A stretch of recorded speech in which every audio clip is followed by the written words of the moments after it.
बिस्मिल्लाहिर्रहमानिर्रहीम। अच्छी मालूमात।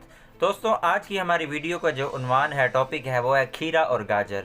अल्लाह पाक ने हमें बहुत सारी नेमतों से नवाजा है, इनमें से एक खीरा और गाजर भी है। दोस्तों, आज हम इनके ऊपर बात करेंगे। वीडियो में आगे बढ़ने से पहले गुजारिश है, चैनल को लाजमी सब्सक्राइब करें। खीरे का शुमार मौसम गर्मा की सब्जियों में होता है। इसकी तासीर सर्द और खुश्क है। यही वजह है कि इसके खाने से खून, मैदा और जिगर की गर्मी दूर होती है।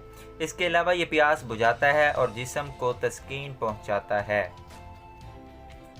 अल्लाह पाक ने हमें बेशुमार नेमतों से नवाजा है।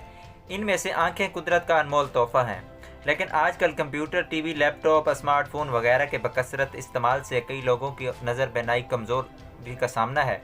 अल्लाह करीम की पैदा करदा बहुत सी ऐसी ग़िज़ाएँ हैं जो आँखों की बेनाई को तेज़ करती हैं, बल्कि बाज़ दफ़ा तो ऐनक से भी जान छुड़ा देती हैं। इन ग़िज़ाओं में से कुछ ये हैं। गाजर। दोस्तों, आप सबको पता है गाजर कितनी ही ज़्यादा फ़ायदेमंद है। गाजर में विटामिन ए कसीर मिकदार में होता है, जो उम्र बढ़ने के साथ बेनाई में आने वाली कमज़ोरी को दूर करता है और मोतिये के ख़तरे को कम करता है। दोस्तों, इसको आगे लाजमी शेयर करें ताकि किसी भाई का भला हो सके। और वीडियो अच्छी लगती है तो चैनल को सब्सक्राइब करना मत भूलिएगा। अल्लाह हाफिज़।